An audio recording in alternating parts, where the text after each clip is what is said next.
Students, मैं मोहित sir. आज आप लोगों के सामने क्लास 10 का science chapter reflection and refraction, light reflection and refraction लेकर आया हूं। ये साइंस के फिजिक्स के ब्रांच का चैप्टर है। आज मैं इसके बारे में डिस्कस करूंगा, लाइट रिफ्लेक्शन एंड रिफ्रैक्शन के बारे में। लाइट क्या है एंड राइट में के अंतर्गत आता है रिफ्लेक्शन एंड रिफ्रैक्शन। इन दोनों टर्म के बारे में समझेंगे। तो रिफ्लेक्शन एंड रिफ्रैक्शन समझने के पहले हमें यह जान लेना जरूरी है कुछ बेसिक टर्म्स लाइट से इंट्रोड्यूस करवाना जरूरी है। तो सबसे पहले हम जानेंगे लाइट क्या होता है। What is light?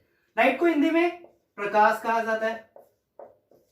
लाइट को डिफाइन क्या करेंगे? Light is the source of energy. Light जो है एनर्जी का एक सोर्स है, बाय विच, जिसके द्वारा हम किसी वस्तु को ऑब्जर्व कर पाते हैं। Okay, light is the source of energy by which we observe any object. या फिर हम ये भी बोल सकते हैं light is the source of energy by which we able to observe any object.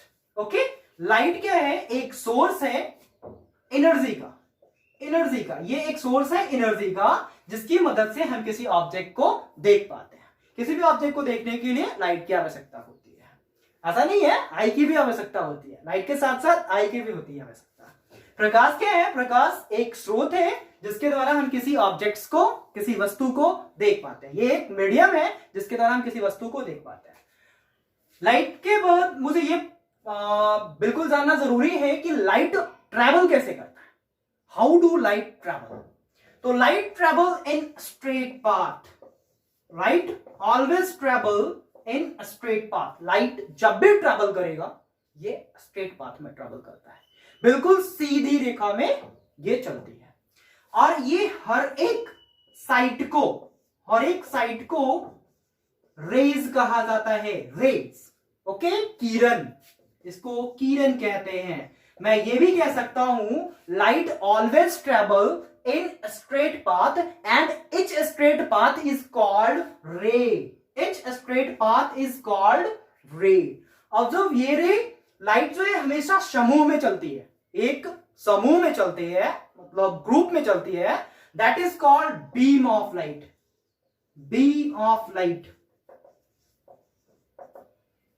Race के ग्रुप को, क्योंकि लाइट जो ट्रैवल कर रही है बिल्कुल स्ट्रेट पाथ में ट्रैवल कर रही है and each straight path is called रे। जब बहुत सारी रेस एक साथ ट्रैवल करते हैं तो वो बीम ऑफ लाइट कहलाते हैं। ओके, बीम ऑफ लाइट, जिसको हम लोग हिंदी में किरण पुंज भी कहते हैं, रे को हिंदी में किरण कहा जाता है। Light always travel in straight path. अब ये जो बीम ऑफ लाइट है ये कैसे ट्रैवल करता है? बीम ऑफ लाइट भी जो है कुछ टर्म्स हैं, कुछ पार्ट्स हैं जिसमें ये ट्रैवल करते हैं। इसके बारे में हम अभी डिस्कस करेंगे। अभी जो कुछ भी हम जान रहे हैं ये लाइट के बारे में डिस्कस कर रहे हैं, लाइट के बेसिक्स के बारे में, क्योंकि जब तक बेसिक क्लियर नहीं होगा हम लाइट को नहीं जानेंगे। लाइट क्या होता है, ये कैसे ट्रैवल करता है, इसके ट्रैवल को प्रोपेगेशन भी कहते हैं। ओके, तो हम जानेंगे बीम ऑफ लाइट कैसे ट्रैवल करता है। तो बीम ऑफ लाइट हमेशा तीन तरीके से ट्रैवल करता है। कन्वर्जिंग बीम ऑफ लाइट,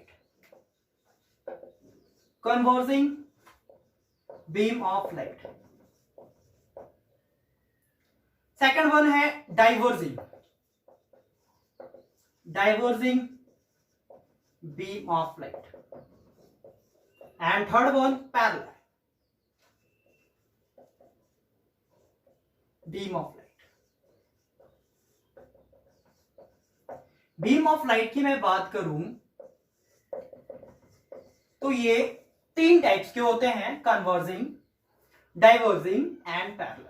अब मैं एक एक कर इन तीनों को समझूंगा कि कन्वर्जिंग बीम ऑफ लाइट हमें क्या बताता है, डाइवर्जिंग बीम ऑफ लाइट क्या बताता है और पैरेलल बीम ऑफ लाइट क्या बताता है। आइए मैं सबसे पहले डिस्कस करने जा रहा हूं converging beam of light. When light extend या इमर्ज फ्रॉम एनी सोर्सेस, जब लाइट किसी एक सोर्स से निकलता है, उत्सर्जित होता है, तो ये लाइट जब काफी बड़े सोर्सेस से आ रही है, ट्रैवल करती हुई आ रही है और ये एक पॉइंट पे आकर मिल रहा है, कन्वर्ज हो रहा है, ये किसी एक पॉइंट पे कन्वर्ज हो रहा है, मतलब लाइट एक बड़े पैमाने से ट्रेवल करती हुई आ रही है और किसी एक पॉइंट पे जाकर फोकस कर रही है, that is called converging. Converging मतलब कंसंट्रेट करना किसी सेंटर पे।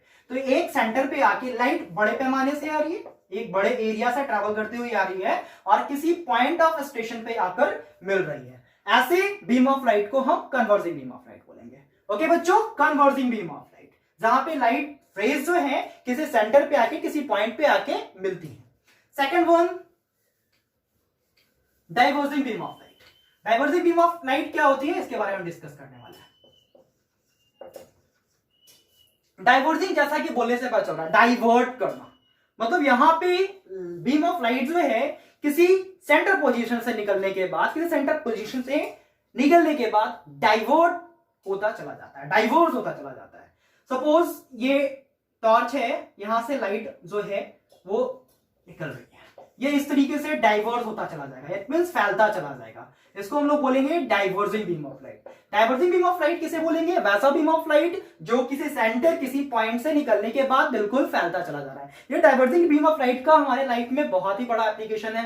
हमारे घर में बल्ब होता है, एक सेंटर से बल्ब ग्लो करते हैं, तो वो एक सेंटर से निकलने के बाद बिल्कुल फैलता चला जाता है, रूम के चारों कॉर्नर्स पे ये जाकर एक्सटेंड करता है। ऐसे बीम ऑफ लाइट को डाइवर्जिंग बीम ऑफ लाइट कहता है। ओके बच्चों, and last one, diverging beam of light के बाद मैं बात करूं पैरेलल बीम ऑफ लाइट का। Parallel beam of light, parallel beam of light क्या होता है, इसमें लाइट किसी सोर्स से निकलने के बाद बिल्कुल पैरेलली ट्रेवल करता है। फॉर एग्जांपल, लाइट किसी इस सोर्स से निकल रहा, ओके, तो ये निकलने के बाद बिल्कुल पैरेलल ट्रेवल करेगा इस तरीके से, मतलब यहां पे लाइट ना ही किसी पॉइंट पे जाके मिल रही है, ना ही डाइवर्ट हो रही है। इट मीन सेंटर से निकलने के बाद फैल नहीं रही है, ये उसी लेंथ में, उसी पैरेलल वे में ये ट्रेवल करता हुआ चला जाता है। इसे हम लोग बोलते हैं parallel beam of light. Parallel beam of light का एग्जांपल्स भी हम लोग अपने नॉर्मल डेज में देखते हैं। डीजे लाइट जो होता है, डीजे लाइट व्हाइट कलर का, सेंटर से इस पोजीशन से निकलने के बाद ये बिल्कुल पैरेलली ट्रेवल करती है काफी दूर तक। पैरेलल बीम ऑफ लाइट जो है काफी दूर तक ट्रेवल करती है, क्योंकि ये पैरेलल है, इसका एनर्जी जो है, लाइट एनर्जी जो है ना, विलुप्त नहीं हो रहा, खत्म नहीं हो रहा है, इसलिए काफी दूरी तक ट्रेवल करती है। Okay, parallel beam of light का एग्जांपल आप लेजर भी ले सकते हैं। लेजर लाइट भी हम लोग देखते हैं काफी लंबे डिस्टेंस को कवर करती है, बिकॉज ये सेंटर से निकलने के बाद बिल्कुल फैलती नहीं है, उसी पोजीशन से, उसी आर्क से ये काफी लंबी दूरी तय करते हैं, इसे हम लोग पैरेलल बीम ऑफ लाइट बोलते हैं। कन्वर्जिंग की बात करेंगे तो कन्वर्जिंग की बात अगर हम मैग्नीफाइंग ग्लास का देखें तो जब इस पे सनलाइट कुछ इस तरीके से पड़ता है तो ये पेपर पे आप देखे होंगे ये कुछ इस तरीके से एक पोजीशन पे आके पड़ती है, लाइज करती है, ये कन्वर्जिंग का एग्जांपल है। डाइवर्जिंग की बात करें तो हमारे घर का बल्ब जो एक पोजीशन से निकलने के बाद बिल्कुल डाइवर्ट करता हुआ चला जाता है, ये डाइवर्जिंग बीम ऑफ लाइट के एग्जांपल्स हैं। ओके बच्चों, अभी तक मैंने डिस्कस कर रहा था लाइट के बारे में। लाइट क्या होता है, लाइट किन चीजों से मिलकर बना है, तो लाइट बीम से मिलकर बना है, जिसको हम लोग कहते हैं रेज के समूह को बीम ऑफ लाइट कहते हैं। बीम ऑफ लाइट कैसे ट्रैवल करती है उसके बारे में मैंने अभी डिस्कस किया। बीम ऑफ लाइट 3 वेज, 3 तरीके से ट्रैवल करती है।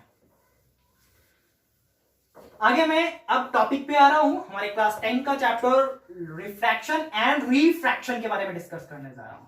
तो सबसे पहले मैं यहाँ पे रिफ्रैक्शन के बारे में बताऊंगा। ये क्लास 8 का भी चैप्टर रहा है, रिफ्रैक्शन, इसको हम हिंदी में परावर्तन भी कहते हैं। परावर्तन, प्रकाश का परावर्तन, रिफ्रैक्शन ऑफ लाइट, प्रकाश का परावर्तन। रिफ्रैक्शन को अपरावर्तन भी कहते हैं। रिफ्रैक्शन मैं नेक्स्ट क्लास में डिस्कस करूंगा, अभी मैं रिफ्रैक्शन के बारे में बता रहा हूं। रिफ्रैक्शन क्या होता है, परावर्तन क्या होता है। ओके, रिफ्रैक्शन समझने के लिए मुझे एक मिरर लेना होगा, plane mirror.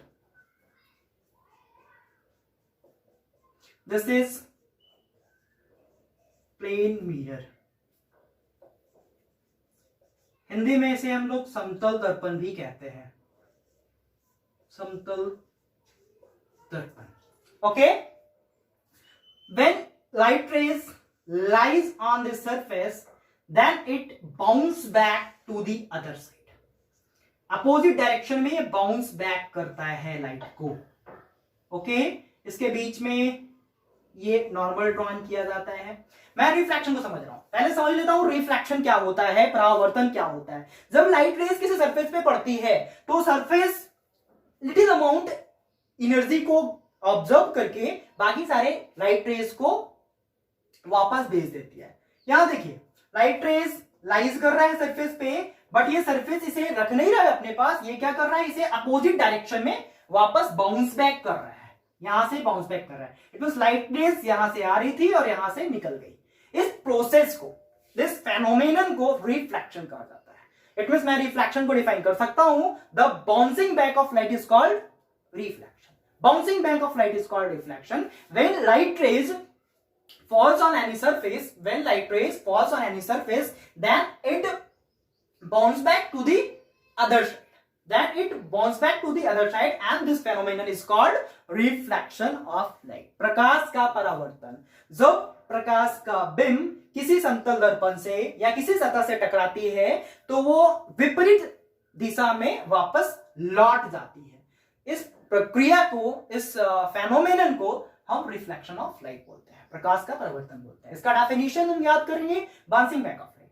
Bouncing back of light is called reflection of light. Simple way में अगर बात करें तो bouncing back of light is called reflection of light. अब मैं रिफ्लेक्शंस के कुछ नियम्स की बात करूंगा, laws of reflection. Laws of reflection के बारे में डिस्कस करने जा रहा हूं। लॉज ऑफ रिफ्लेक्शन, रिफ्लेक्शन का नियम, परावर्तन का कुछ नियम है, उसके बारे में डिस्कस करूंगा। उसके पहले डिस्कस करने के पहले मुझे ये जानना होगा इस फिगर्स के बारे में, इस फिगर में कौन कौन से टर्म्स हैं, उन सारे टर्म्स के बारे में जान ले, ताकि मुझे ये लॉज ऑफ रिफ्लेक्शन पढ़ने में काफी आसानी हो। ओके, तो ये जो आप प्लेन सरफेस देख रहे हैं that is called plane mirror. ये क्योंकि ये लाइट आ रही है सरफेस पे, so this is called INCIDENT, incident ray. मैं बताया था ना, light is a group of rays. Your rays आ रही है, आने वाली किरण है, so that's why it is called incident ray. Light rays आने के बाद सतह से टकराई किसी सेंटर पे, और सेंटर से टकराने के बाद ये वापस जा रही है, सेंटर से टकराने के बाद ये वापस जा रही है, that is called reflected ray. And between incident and refracted are normal occur. Normal, मैं इसका हिंदी जान लेता हूं। इंसिडेंट रे को हिंदी में आपतित किरण कहा जाता है। इंसिडेंट रेज आर कॉल्ड आपतित किरण इन हिंदी। इसे हिंदी में हम लोग आपतित किरण के नाम से जानते हैं और इसे परावर्तित किरण के नाम से जानते हैं, क्योंकि ये जो लाइट है आने के बाद परावर्तन हो रहा है इसका, ठीक है, परावर्तन हो रहा है, that's why this is called reflected ray, परावर्तित किरण। यहां पे कुछ एंगल्स का निर्माण हो रहा है, आप देखिए ये और ये दो एंगल का निर्माण हो रहा है, इसे हम लोग एंगल ऑफ इंसिडेंस कहेंगे, एंगल ऑफ इंसिडेंस।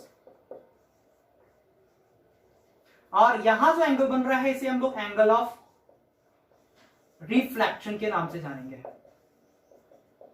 ओके बच्चों, the angle between incident ray and normal is called angle of incident. The angle between incident ray and normal is called angle of incidence, and the angle between reflected ray and normal, or we say normal or reflected ray. The angle between normal or reflected ray is called angle of reflection.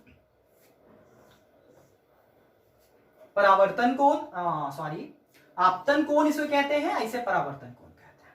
परावर्तित किरण और अविलंब, हिंदी में इसे अविलंब कहा जाता है, normal को हिंदी में अविलंब कहा जाता है। इसके बीच में angle of incidence, incident ray और नॉर्मल के बीच में एंगल ऑफ इंसिडेंस बनता है, और रिफ्लेक्टेड रे और नॉर्मल के बीच में एंगल ऑफ रिफ्लेक्शन बनता है। ओके, अब मैं आ रहा हूं लॉज ऑफ रिफ्लेक्शन पे। तो रिफ्लेक्शन के दो नियम, रिफ्लेक्शन कहता है मेरे टू लॉज हैं, दो लॉ है, इन दोनों लॉज के बारे में हम यहां पर डिस्कस करेंगे। First law, laws of reflection का पहला लॉ ये बोलता है कि incident ray, reflected ray and normal, incident ray, reflected ray and normal are lies on the same point of the plane mirror or a plane surface. Is that clear? Incident ray, reflected ray and normal are lies on a same point of a plane mirror or plane surface. इसका मतलब हुआ कि incident ray, reflected ray and normal तीनों एक ही समतल के एक ही केंद्र पे लाइज होते हैं। Laws one. लास्ट टू क्या बोल रहा है? लास्ट टू कहता है angle of incidence is always equal to angle of reflection. Angle of incidence is also denoted by angle I, okay, and angle of reflection is also denoted by angle R. So laws of reflection का second law ये भी कहता है angle I is equal to angle R. It means इसे मैं angle I is equal to angle R भी कह सकता हूं, या फिर मैं ये बोलूंगा कि angle of incidence is always equal to angle of reflection. Okay बच्चों, समझ में आया दोनों नियम? मैं एक बार फिर से एक्सप्लेन कर रहा हूं। Laws of reflection two, first, incident ray, reflected ray and normal are lies on a same point of a plane surface, okay, and second law, angle of incidence is always equal to angle of reflection। आप tip किया, आपतन कोण जो होता है हमेशा परावर्तन कोण के बराबर होता है। Angle I is equal to angle R. Angle of incidence is always equal to angle of reflection. अब ये रिफ्लेक्शन हमारे लाइफ में आया क्यों, इसके बारे में डिस्कस करने वाले हैं। ये तो सारा कुछ क्लियर है? ओके। ये रिफ्लेक्शन वर्ड जो है इसका एप्लीकेशन क्या है? रिफ्लेक्शन हमारी लाइफ में क्यों आया है? क्योंकि फिजिक्स के हर एक टर्म का रिलेशन हमारे ही लाइफ से होता है, ये हमारी लाइफ में रोल प्ले कर रहा है। What cause reflection? रिफ्लेक्शन से क्या होता है? तो शायद जानकर हैरानी होगी कि because of reflection we are able to see any object. हम किसी भी ऑब्जेक्ट को देख पा रहे हैं because of reflection, okay. It means मैं इस पेन को देख पा रहा हूं, इस मार्कर को देख पा रहा हूं because of reflection. Light source से लाइट इमर्ज करने के बाद हमारे आई पे नहीं आती है, वो ऑब्जेक्ट पे आती है, किसी भी ऑब्जेक्ट पे। मैं किसी भी ऑब्जेक्ट को देख पा रहा हूं। फॉर एग्जाम्पल सनलाइट, या एक इंसान है, आई, किसी वस्तु को देखना है, ये रखा वस्तु को देख रहा है। ये ऑब्जेक्ट को ऑब्जर्व करने के लिए लाइट का कहां फॉल होना जरूरी है? क्या आई पे, ह्यूमन आई पे, और ऑब्जेक्ट पे? This is object. ऑब्जेक्ट ये कोई वस्तु है और ये हमारा आई है। तो लाइट रेज जो है फॉल्स करता है सरफेस पे। लाइट रेज हमेशा फॉल करेगी सरफेस पे, दिस ऑब्जेक्ट पे फॉल्स होती है, एंड आफ्टर देन ये प्ले करता है क्या? रिफ्लेक्शन। मैंने जस्ट अभी बताया था कि रिफ्लेक्शन किसे कहते हैं? बाउंसिंग बैक ऑफ लाइट को रिफ्लेक्शन कहा जाता है। It means light rays source से निकला, ऑब्जेक्ट पे लाई किया, ऑब्जेक्ट पे पड़ा, ऑब्जेक्ट कुछ अमाउंट को एब्जॉर्ब करता है, बाकी रेस्ट अमाउंट को, बिल्कुल लिटिल अमाउंट, बाकी सारे अमाउंट को, सारे रेज को वापस उल्टे डायरेक्शन में छोड़ देता है, रिलीज करता है, and then it comes and falls to our eyes and we able to see any object. मैं इस मार्कर को इसलिए देख पा रहा हूं बिकॉज यहां पे रिफ्लेक्शन का प्रोसेस हो रहा है, ओके। रिफ्लेक्शन का प्रोसेस नहीं होगा, मैं इस ऑब्जेक्ट को नहीं देख पाऊंगा। लाइट हमारे आई पे फॉल नहीं हो रही है। हॉल में हम लोग जाते हैं, मूवी थिएटर में, तो मूवी देखते समय हमारे ऊपर लाइट नहीं होता है, पर्दे के ऊपर लाइट होता है। क्यों? ऐसा क्यों होता है? क्योंकि हमें मूवी देखनी है, ओके। तो लाइट का फॉल्स होना उस ऑब्जेक्ट पे जरूरी है जिसे हमें देखना है। लाइट वहां फॉल्स होती है, वहां रिफ्लेक्शन का प्रोसेस करता है, लाइट फॉल्स होता है पर्दे पे और वहां से रिफ्लेक्ट होकर हमारे आई पे आता है और we are able to see any object. Same as here, reflection का एप्लीकेशन क्या है? तो किसी भी ऑब्जेक्ट को देखने में रिफ्लेक्शन का काम आता है। रिफ्लेक्शन का application, we all human, we all living being are able to see any object because of reflection. Without reflection process, we are not able to see any object. Is that clear? समझ में आ रही है?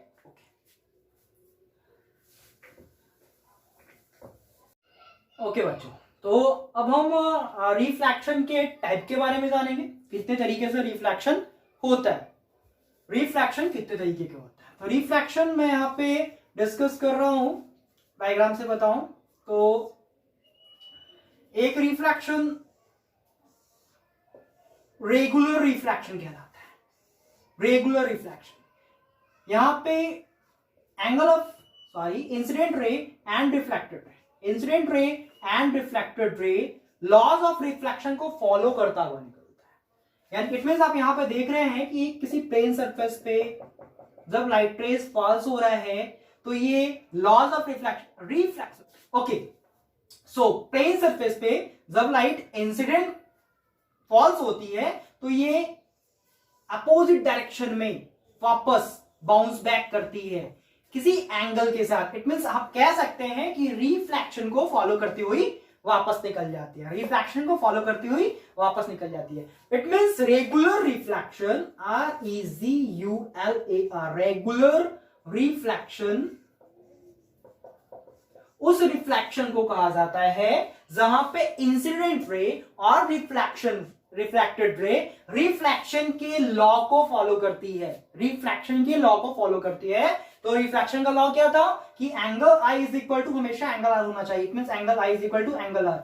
ये value अगर आपस में equal है, ये 45 डिग्री है तो ये भी 45 होना चाहिए। इस केस में ये रेगुलर रिफ्लेक्शन कहलाएगा, रेगुलर रिफ्लेक्शन कहलाएगा।